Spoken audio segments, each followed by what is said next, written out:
Christmas brings its own painful stresses to so many people. The lonely, the confused, and the simply unloved.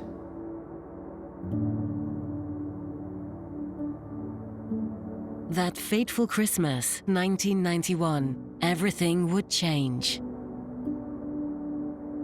It was the beginning of the end for the prince and princess.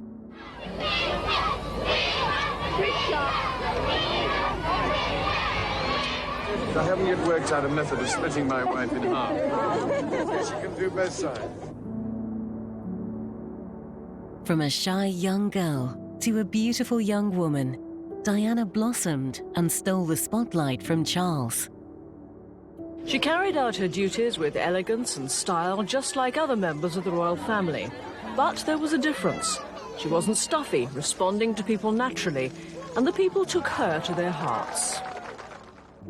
But soon she became disenchanted by the royal mystique, and it didn't take too long for their incompatibilities to come to light. She was also a real mixture of being completely naive and yet worldly wise. So she was a barrel load of contradictions. I mean, Diana could be several people in one day. She was always different, so she was always fascinating. Before the eyes of the world, it seemed that the romantic schoolgirl had flowered into a serene, self-confident princess. But it was a veneer. In private, the princess was not living the fairy tale. Piece by piece, after more than a decade together, their marriage fell apart. This is the story of how it came to be Diana's last Christmas as the wife of the future king, uncovering the truth of a not-so-festive season, dogged by tension, discord, and family arguments, a catalyst for the Queen's most disastrous and unfortunate year yet, her annus horribilis. This is the secrets of Diana's last royal Christmas.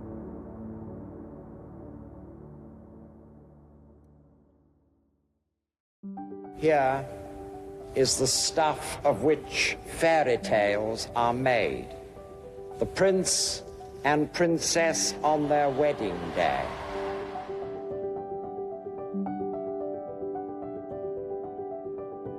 It is the dream of so many young girls to marry their Prince Charming, and for Lady Diana Spencer, it appeared her dream was to come true.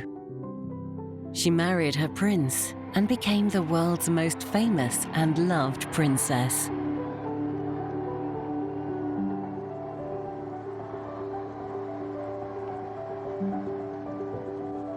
They shared a passionate and sometimes very public romance, which would attract the media's attention and the public across the world. But after their fairy tale wedding, a day-to-day life of duty and public engagements would quickly become their reality.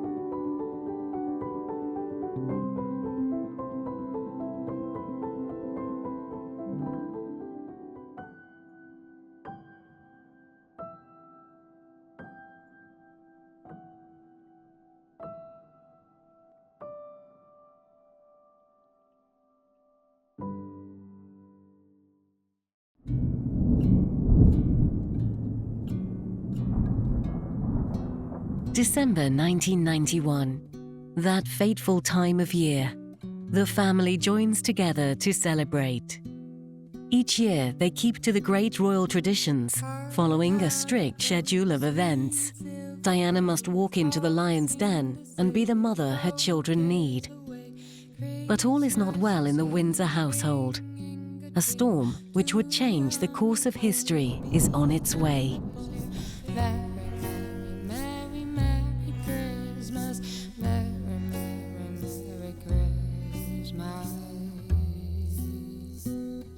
In 1991, Charles and Diana's relationship was really bad. They were basically hardly speaking, but they had the children as a sort of mediating force. So they had to speak, but they'd been away. That summer they went on, there's a Greek millionaire called John Lastis, and he used to lend his enormous yacht to Charles. And Charles took friends, and obviously Diana and their protection staff, and of course the boys, and some friends for the boys as well. So it was a very big party. And Charles and Diana weren't speaking, so that I mean, Diana would make excuses and she wouldn't necessarily join them for meals. The boys basically didn't really notice because they were so entranced by all the technology on board the yacht, sort of super computer rooms, and at home they weren't allowed computers, so they spent most of their time either diving into the sea or in the computer room. Diana spent a lot of her time on the telephone. She was miserable, and Charles was chatted to his friends. I think Penny Romsey was there, who's now Countess Mountbatten of Burma, and her husband and their children. So there was always people, you know, other people around.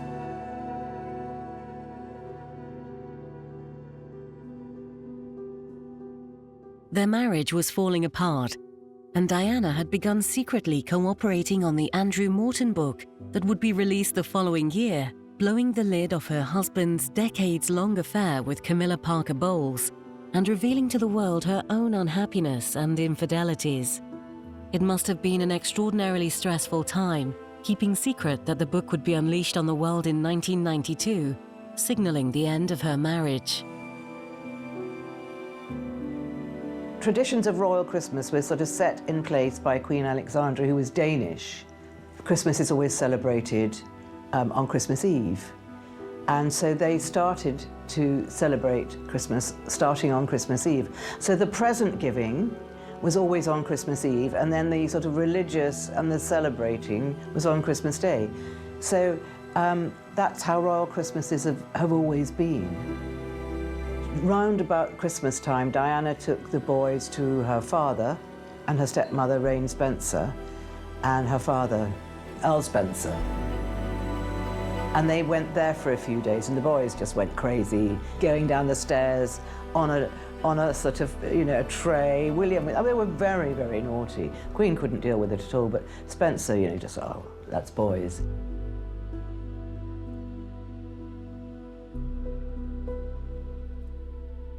On Christmas Eve, each family member had their allotted time to arrive. Junior members of the family arrived first, and the senior members later. And then they made the big trip to Sandringham, and arriving in 3 cars, I think. So there'd be Charles and Diana and the boys in one, and then there'd be a follow-up car behind, and then there'd be the Range Rover with all the presents. Because, you know, they might be very small, the presents, but there were a lot of them. And then they would, everything, you know, they walked out and the Queen would be at the door to greet them, and then everything would be unpacked by staff and all the presents would be put in the right place.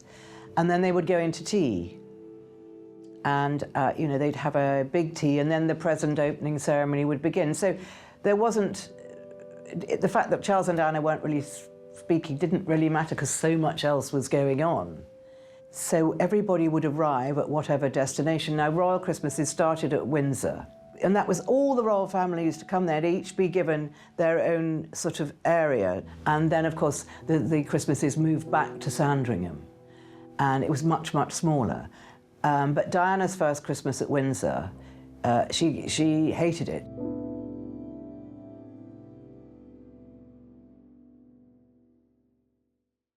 She bought really lovely presents. She bought people cashmere sweaters and beautiful fragrances, and sort of, you know, she was trying really hard, and they sort of looked at her and thought, what a waste of money. And they literally give things like, it always sticks in my mind that Princess Anne once gave Prince Charles a doormat, because that's what she wanted. So their presents were very, very small and very practical, and Diana had got all these very extravagant sort of, as I said, cashmere wraps, cashmere cardigans, cashmere sweaters, and they sort of weren't very grateful.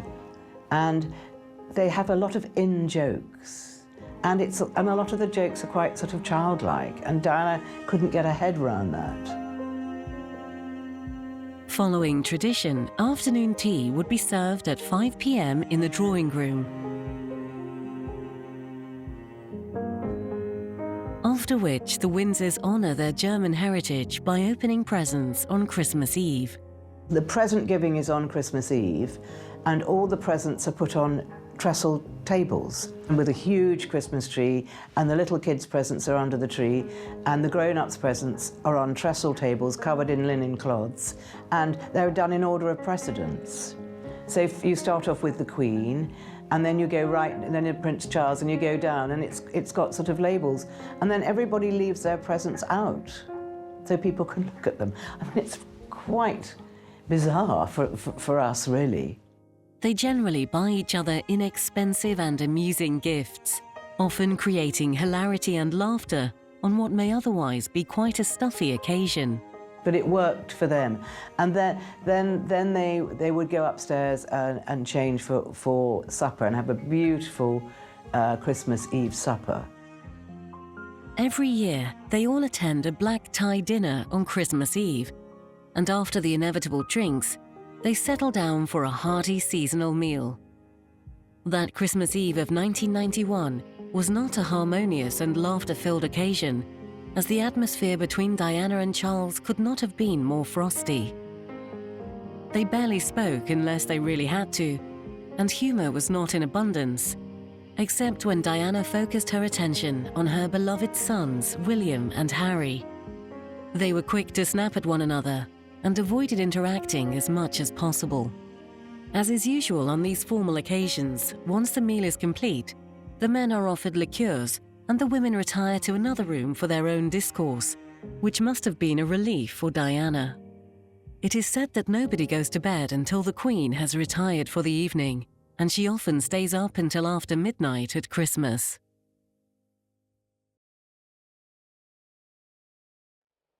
But the princess was brimming with hope and love for the future.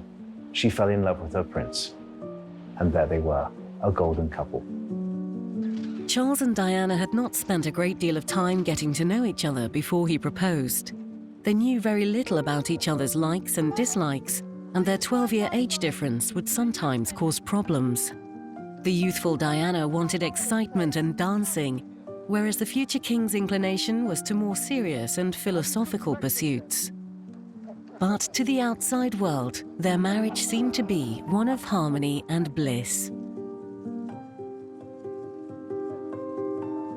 All she was ever looking for was to be loved. She used to say to me, all I ever want for is a man to put their arms around me and say, I love you. That's not too much to ask, is it? And that's what she was searching for. Well, Diana Spencer, as she was, is probably one of the most insecure people I'd ever met. She was also a real mixture of being completely naive and yet worldly wise. So she was a barrel load of contradictions. I mean, Diana could be several people in one day. And I think one of the reasons that people are so fascinated with her still is that she was a different person with different people. I take that to be part of her insecurity, because she wanted to please the person she was talking to. She wanted to tell them what they wanted to hear. And so she was always different, so she was always fascinating.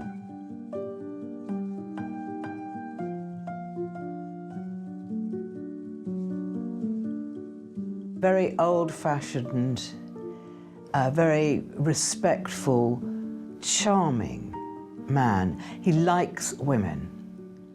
He is definitely not a woman hater. And he is also a people pleaser.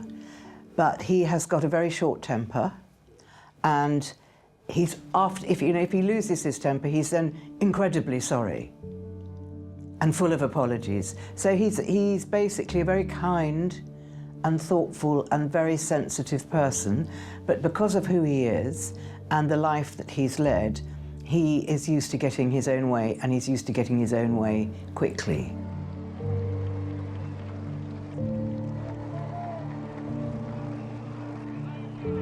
I remember very well Prince William being born, because on that particular day, the Queen rang her bell and said, send for a bottle of champagne, my favourite, Krug. we'll all have a glass of champagne to toast the birth of my grandson, William. So I stood in the Queen's sitting room at Buckingham Palace with a glass of champagne, toasting William's health. It was a joyful time, and Charles and Diana would experience for the first time what it really meant to feel the joys of parenthood and experience the unconditional love for their child. It also meant that Charles's focus on his duty for the last decade was finally complete. He had married, and he had successfully continued the line of the royal family.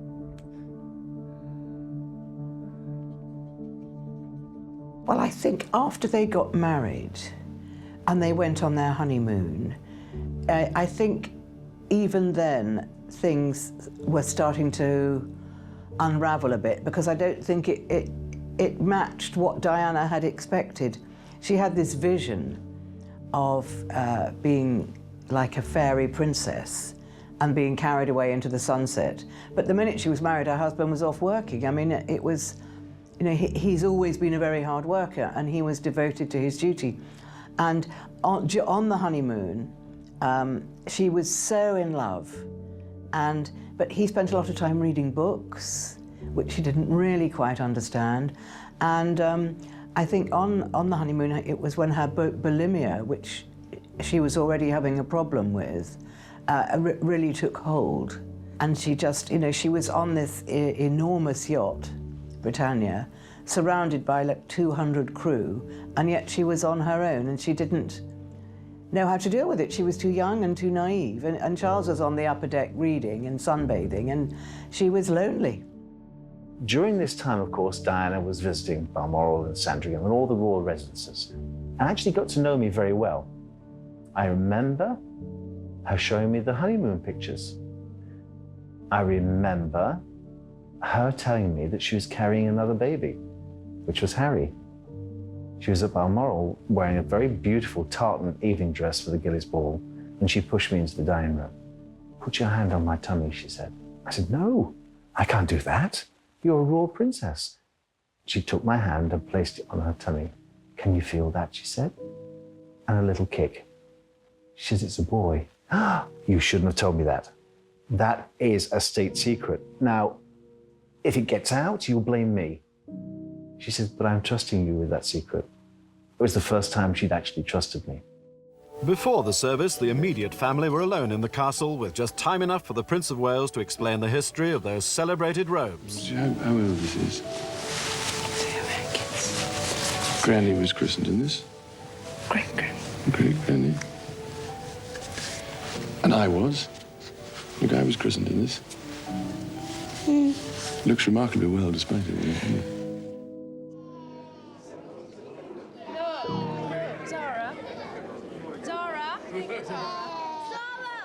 I think after Harry was born, the relationship seriously broke down.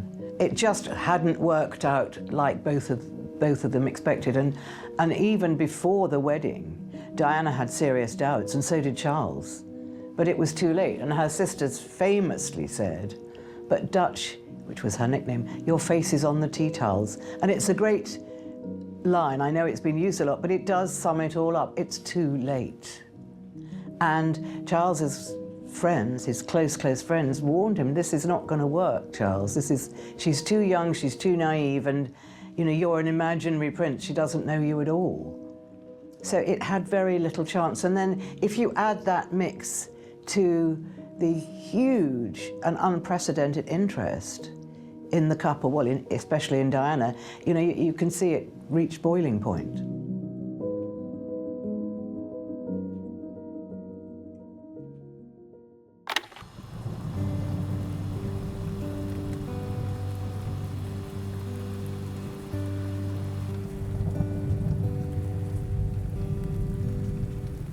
Diana felt isolated in all their traditions and rituals, even after years of learning what the family does.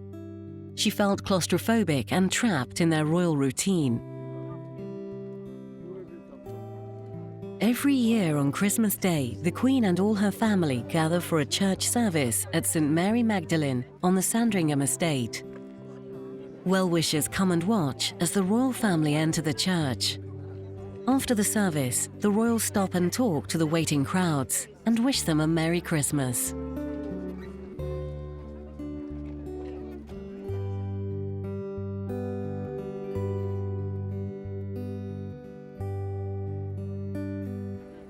Diana found her only confidant to be Sarah Ferguson, known as Fergie. The two girls had known each other for a long time. In fact, they became friends as teenagers before they married their respective partners and became sisters-in-law. Diana paved the path for Sarah to meet Andrew. They became close, often seen to be laughing and joking with each other. Fergie was known to bring out Diana's cheeky side. Fergie and Andrew were there, which was great for Diana, because at the time she and Fergie had hatched this plot to leave the royal family at the same time, which was, a crazy idea, but it gave them, something to sort of focus on, because they were both very, very unhappy. And they took their children, so Beatrice and Harry and William, they used to take them out to a nearby hotel. They could go swimming, they could get out of the house, because I think Sandringham isn't nearly as big as it looks. So it's all quite cramped and you're slightly on top of each other. So they were desperate to get out. And the only other alternative was to sort of sit in your room and pretend to read or something, which is Diana did a lot of that Christmas.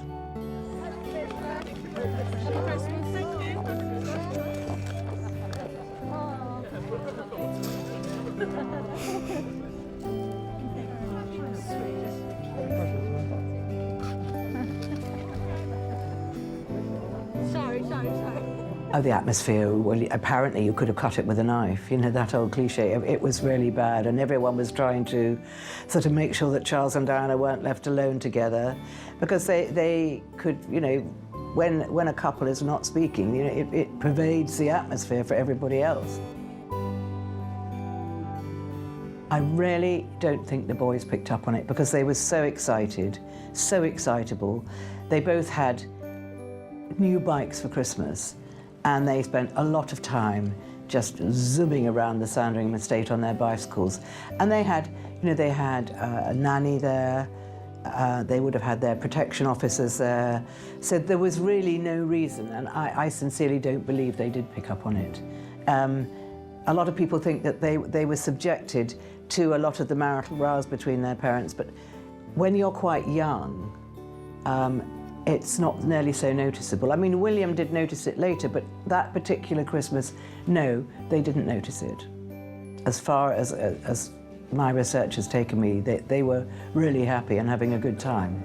And I think they also had Peter and Zara there, who they absolutely love. So that's Princess Anne's children.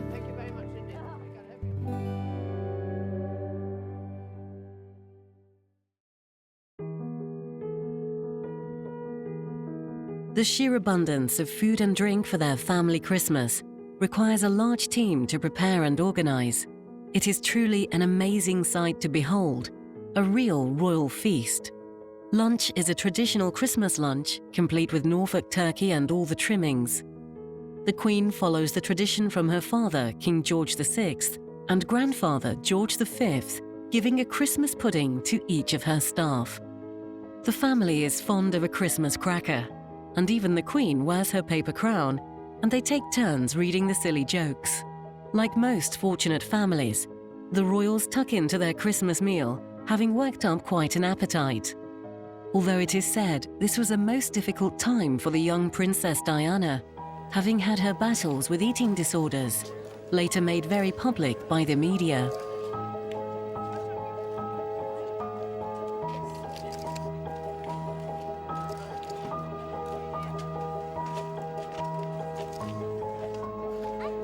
At 3 p.m, everyone in the family dutifully sits down to watch the Queen's Christmas broadcast to the nation and the Commonwealth, which is always pre-recorded. After which they assemble to go for a brisk walk with the dogs around the estate.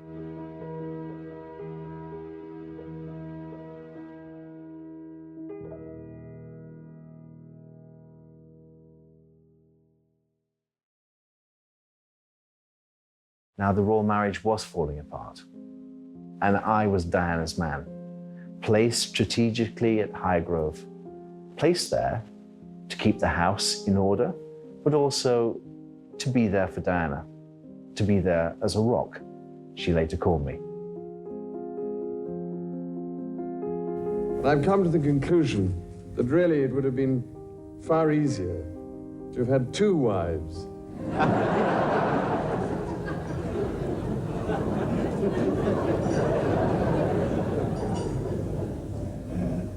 To have covered both sides of the street. And I could have walked down the middle, directing the operation.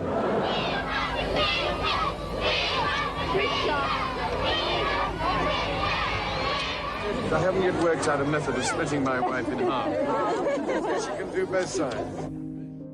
In the early days, Diana's light was small, but it began to shine brighter and brighter and brighter.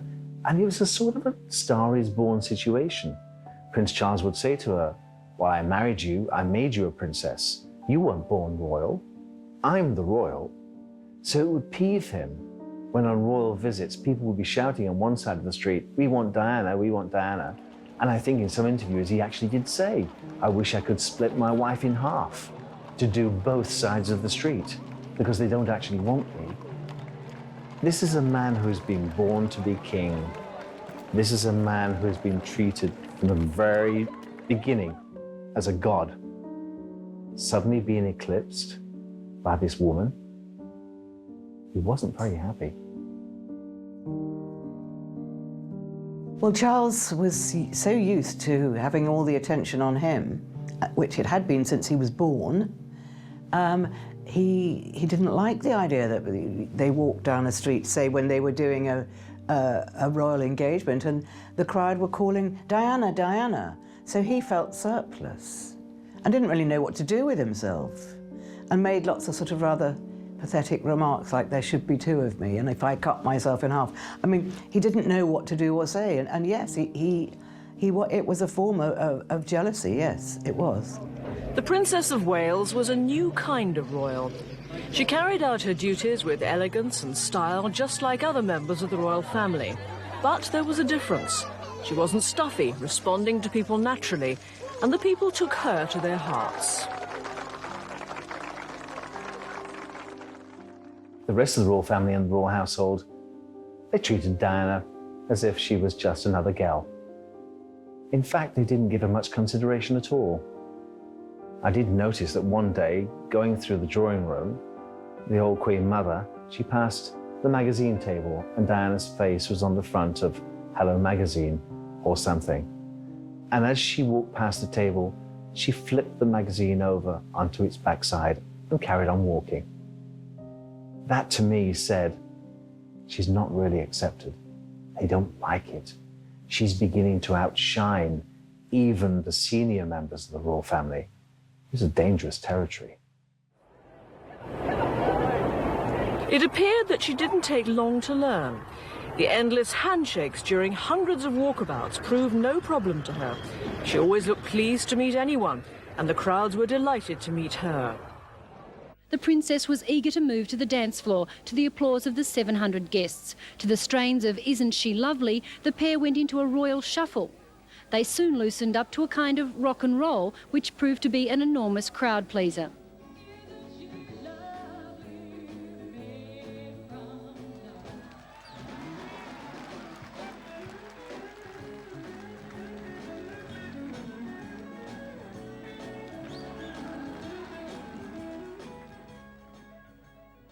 Before the eyes of the world, it seemed that the romantic schoolgirl had flowered into a serene, self-confident princess. But it was a veneer. In private, the princess was not living the fairy tale. It was impossible to do this balancing act between the prince and the princess, the prince during the week and the princess at the weekend, and then have someone else pop in to this ménage à trois. It was incredibly difficult because the princess would ring me up from London and say, "Where's Prince Charles tonight, Paul? Where's the Prince of Wales? He's out for dinner, Your Royal Highness. Where is he?" I've no idea. Of course you know where he is. You always know where he is. Who's he got for dinner tomorrow night? I hear he's got a dinner party. Who's coming? Don't ask me. Please ask him. Don't put me in the middle. I suddenly found myself as piggy in the middle, trying to please both. It couldn't work. One day I told the princess that the prince was out. The prince found out. I'd been talking to the princess, thinking I'd been gossiping to her. He called me into his library. He rang his bell. I went into the library, stood there. Your Royal Highness, I hear you've had a conversation with my wife. Well, why are you talking about me being out last night? I'm sorry, Your Royal Highness, but you were. Well, can't you lie? You're asking me to lie about you not being in residence. Yes, why did you do what you're bloody told? And he picked up a book and started to stamp on the spot like a petulant child, and he hurled this book at me across the room. I dodged and missed it, and I thought, you know, I think my time's up. I think it's time I got out. Her larking with the Duchess of York on the ski slopes at Closters also caused much consternation. The Prince of Wales had been educated in maintaining the mystique of monarchy, and such high-spiritedness was anathema to this. It wasn't long after that speculation about the state of the marriage became a popular sport.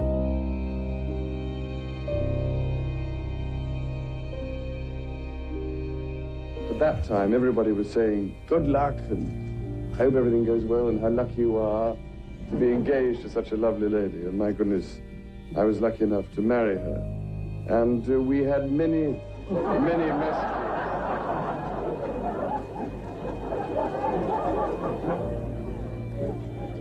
It's amazing what ladies do when your back's turned.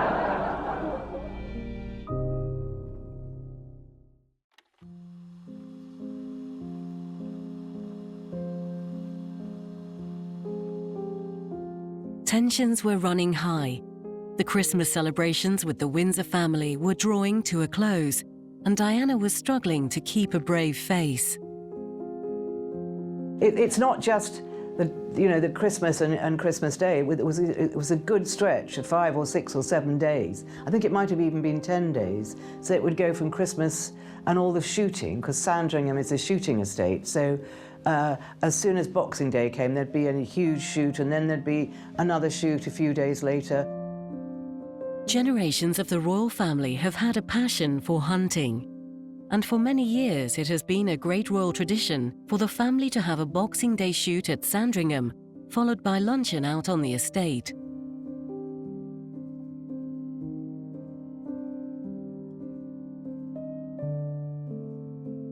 It gave the Queen and Prince Philip and Charles and Andrew and Edward a chance to invite a few friends and go shooting. So it revolved around the sport. So for the women in the party, unless they went out shooting too, it was pretty tedious. This Christmas, the boys, Wills and Harry, were allowed to accompany the shoot alongside Princess Anne's children, Peter and Zara. Diana, however, spent much of her time alone in her room in tears, while the boys were off playing with the other children. It is said that during this time, her mental health was quickly deteriorating, and she was struggling to find a space for herself in the Windsor household. On this particular Christmas, Diana found Fergie in the same position as herself.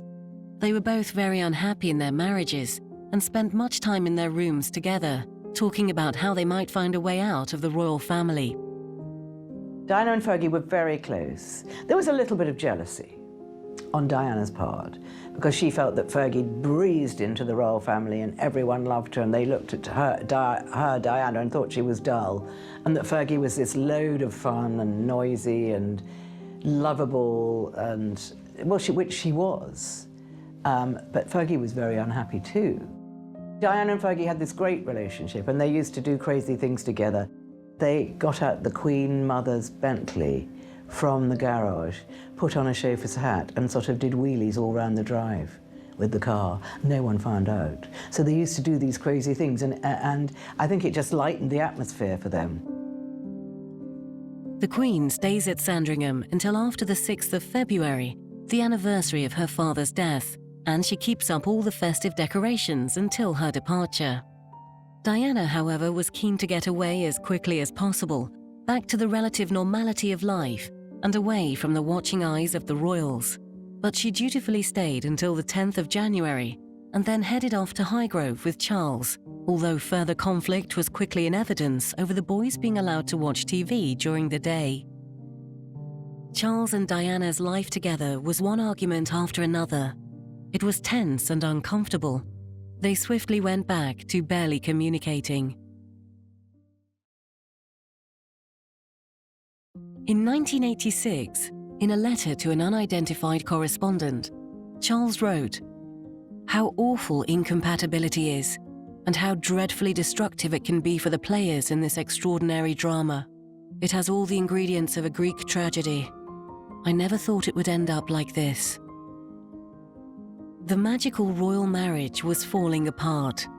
Charles would later admit in an interview that he had started his affair with Camilla by this time, and Diana would also start an affair with Major James Hewitt. It was, according to Charles, irretrievably broken down by this time.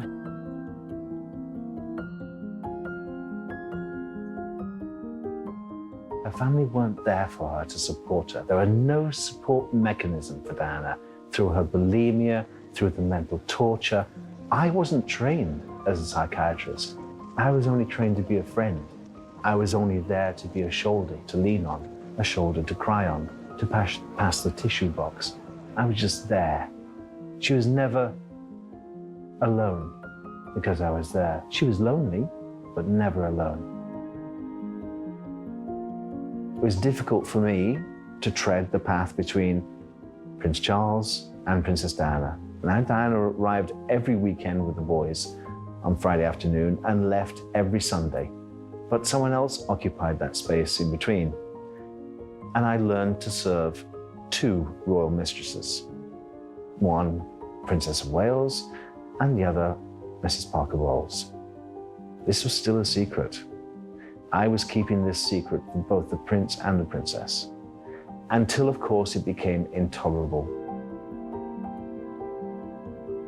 Well, I think what happened with the Queen was that she sat on the fence, hoping it was all going to get better, which I think is probably what you would do. That's the normal reaction of a mother. You don't want to interfere. But of course, and then Prince Philip was saying, Lilibet, you've got to do something. And so he was egging her on and she was pulling back because you don't want to interfere in other people's lives.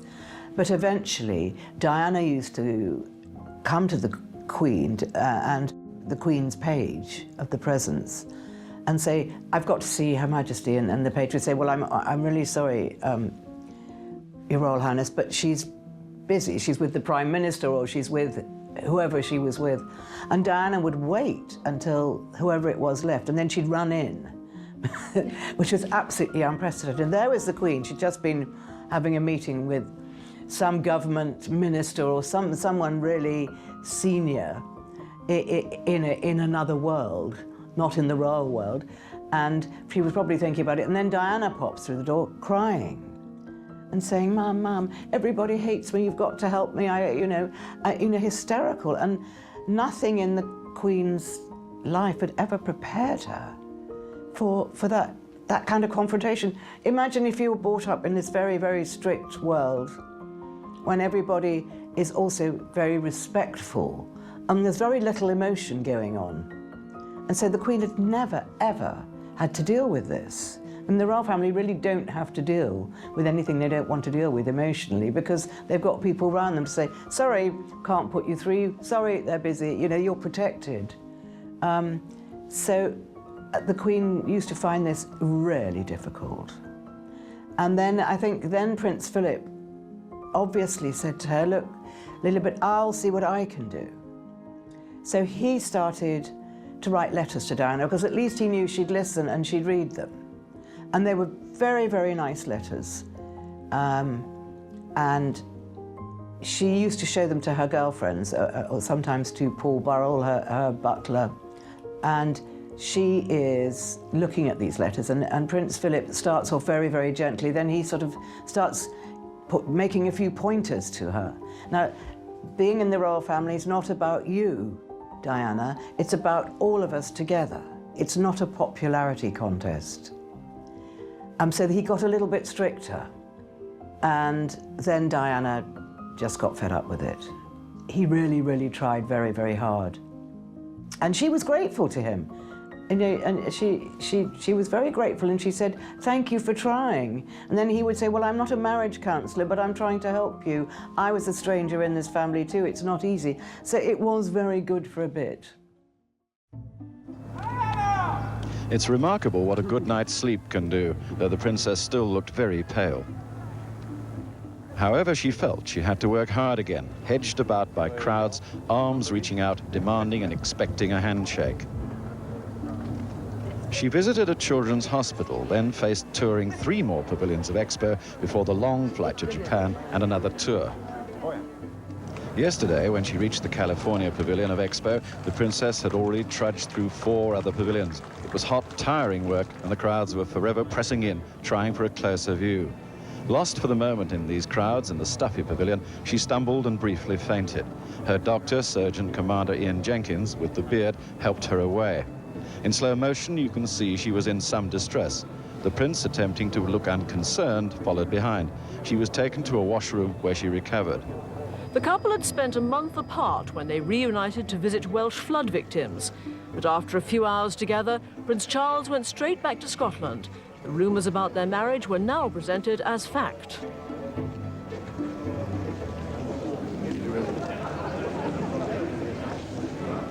The prince was also absent during the princess's 30th birthday celebrations.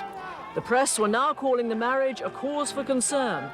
Behind closed doors, it was over. They reached their breaking point, and neither could see a way to fix their marriage. Diana was stuck, playing pretend to the press and keeping up appearances, trapped in a life she thought she could never escape. But slowly the press began to notice, spotting their tendency to carry out separate engagements and the physical distance between the prince and princess. I think the breaking point was probably in about 87, when Charles went up to Scotland for practically the whole summer, and Diana stayed down here. And I think that she just, they just realised that they were completely unsuited. And she was, Charles was very miserable because he knew that as a future monarch, he really couldn't mark up on his marriage. And the thought of what he had done deeply depressed him. So he wasn't a lot of fun to be around. And Diana was thinking, I've got to get out of this, but she hadn't really thought it through. So if there was ever a moment, I think it was about, in the autumn of 87, and that's when the press realised that things were really bad. There was a lot of signs beforehand, but that was when it started to actually come out in the press. Today, the floods had subsided as the lengthy job of clearing up was underway. As for the royal couple, Carmarthen drizzle was the worst they had to contend with. This part of town was 6 feet underwater after the flood, but there was just time for some last-minute clearing up before the Prince and Princess of Wales toured the flood-damaged houses themselves. It's only the couple's second public appearance together in over a month, but tomorrow they'll go their separate ways again. The Princess stays in London. Prince Charles goes to Scotland. In 1989, Diana and Charles were both invited to the birthday party of Camilla's sister, Annabelle. Diana arrived separately, and feeling hopeless and humiliated by Charles, she decided to confront Camilla. I think Diana was terrified. She says she was. And she looked for Charles. She was looking. They went to Annabelle Goldsmith's house, beautiful house in Richmond, and it was a big party on probably on 3 or 4 floors, and she looked around, where's Charles, where's Charles? And then she realised that he must be downstairs on the lower level in the sort of basement area. Not a basement like we know, but a very glamorous downstairs rooms. And she went down there, and there they were. And she then she decided, and then, you know, she obviously got this real anger, because you'd have to be very angry to do that, and brave, and she just confronted Camilla and said, you know, I'm not stupid, I know what's going on. So Camilla must have been completely taken aback. I mean, you don't expect that to happen. And Diana was shaking with fear and rage. And on the way back in the car, she was just in hysterical tears. And her protection officer, Ken Wolfe, was with her, and so, you know, he confirms all this, that she just sobbed all the way home, and I don't think Charles said a word.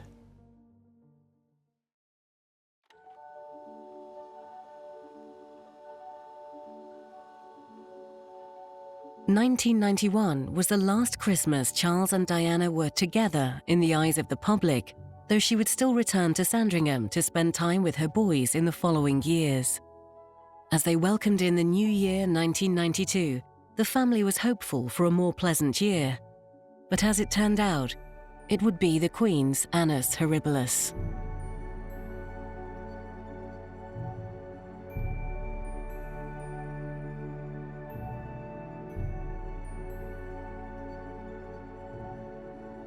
After all the festivities were over, Charles and Diana went on their tour to India.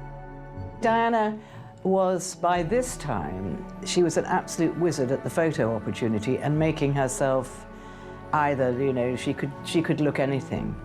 And the photographers wanted her to sit in front of the Taj Mahal, and she realized that this Taj Mahal was built as a symbol of love, and there she was, all on her own.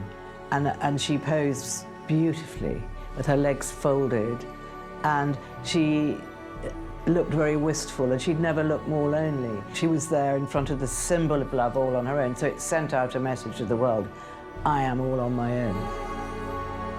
When asked about the experience, Diana said it had been very healing. When asked why, she said, work it out for yourself.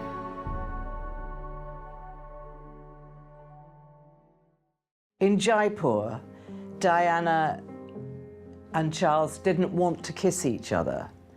She was presenting him with a prize, and he leant forward to kiss her, and she moved her head away, which was the classic picture, because this is a woman who is just longing to humiliate her husband, and she humiliated him in front of the world because the picture went all over the world. So Charles and Diana got together just long enough to organize a holiday, and they took the boys to Lek skiing with a load of friends to have this really nice holiday. And very shortly after they arrived, Diana's sister, who wasn't on the holiday, phoned through and said that Lord Spencer had died.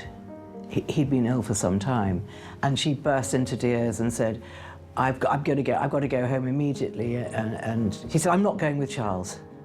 I don't want him near me. I just don't want him around. And Charles said, but Diana, we have to go together. So they had a big row about that. And eventually she agreed that for the sake of protocol, that they would go back together. An aeroplane of the Queen's flight has been fueled up at Zurich Airport since early this morning, waiting to take the royal couple back to London. The two princes have been left behind to continue with their skiing tuition. Earl Spencer had asked to be laid to rest inside the 13th century St Mary's Church, which stands alongside the Althorpe estate. His coffin was carried in with little ceremony. The Earl had left instructions that his funeral should not be unduly mournful. Indeed, he often talked and joked about joining his ancestors inside the Spencer Chapel. The royal mourners, who'd cut short a skiing holiday, arrived at midday, emerging from the third car back. The distraught princess kept her head bowed throughout. Amid reports of Spencer family rifts, this service was seen as one of unity. It was wonderful to see the whole family united, expressing their love and their respect and their affection for him. At the Earl's request, the rousing service included a trumpet fanfare, but no amount of fatherly wishes could prevent the princess from holding back her grief today.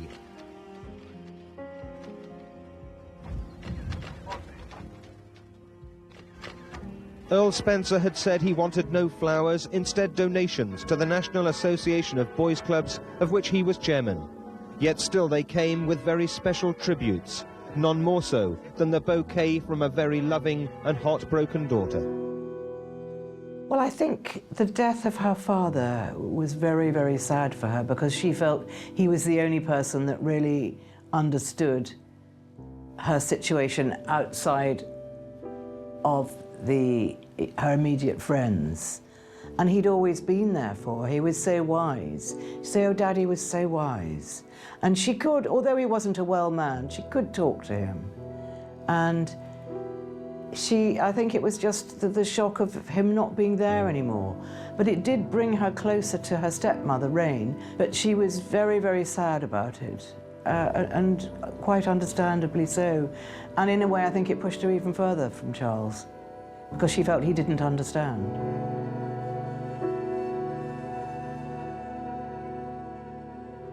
Publication of Andrew Morton's book caused newspaper headlines throughout the world. He not only asserted that the princess was unhappily married, but claimed that she tried to commit suicide. He called them cries for help. The book was based on evidence supplied by some of the princess's closest friends, and the suspicion lingered that her friends would never talk without her permission. The princess couldn't hold back the tears after an affectionate display of loyalty on her first public appearance after the book's publication. Well, the Andrew Morton book was a sensation. No one had any idea that Diana was involved with the book at all. And in fact, she even denied that she was at the beginning. But what happened was she made a decision that she wanted the world, if you like, to know the truth of her marriage. She was just felt it was going to be really cathartic. I don't know if she ever regretted it. I think she probably did because it caused so much trouble. I know that Prince Charles had the newspaper faxed to him. I mean, it was so explosive. And they had some guests staying, and I think Prince Charles, he didn't know what to do, so he just went out for a walk to gather his thoughts. And then he went upstairs and he confronted Diana, which must have been pretty horrific. She ran down the stairs in tears, out of the house, into the car, and drove back to London. She denied contributing for a long time and had to keep up the pretense of all being well in the royal household. She continued to attend events with the family, even though tensions were very high. Trooping the colour on the Saturday, and she appeared standing with all the royal family as if nothing had happened. So she was absolutely having kittens. The next serialisation was about to come out the next day, and then it was the week of Royal Ascot, and she had to be around the royal family. And so Prince Philip cut her completely dead.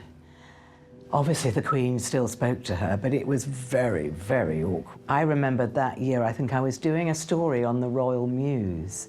And so I was standing by the carriages when the royal family get out of their Daimlers and into the carriages. And I mean, you almost could feel the atmosphere. And no one was talking to Diana. No one was talking to her. And it must have been very, very difficult that she had to put on this act as if nothing was happening. But the press continued to pry into her private life to an alarming degree. There were so-called secretly recorded tapes everywhere. First, Dianagate, allegedly a conversation between the princess and a male companion she called Squidgy. A recording of Diana speaking to one of her friends, who actually was her lover, James Gilby, appeared in one of the newspapers. The transcript of this recording was unbelievable. It was, and he called her Squidgy, and she told him all her woes about, and what she thought about members of the royal family, and you know, the Queen Mother, how cold the Queen Mother was, and it was an extraordinary, explosive moment. And really, there was very little that the Queen could do after that. Had been out in the public domain. The Queen insisted that they still attend the tour in South Korea together and try to keep up some semblance of stability in their marriage, but it failed. By this time, she couldn't even stand to have Charles near her, and vice versa. But anyhow, Charles knew they had to go, the Queen knew they had to go, and Diana knew that she had to go, but it was a disaster. They were called, I think they nicknamed them the Glums. And, I mean, they just were stony-faced the entire time, so it actually was a PR disaster. You've never seen a couple look more distant. By the end of 1992, Charles and Diana's separation was announced. In Diana's heart, she never wanted to leave Charles, but she was desperate. She'd had enough. It was just so unpleasant. Although she knew she didn't want to leave Charles, being with him was worse than leaving him. She always, always hoped they would get it right in the end.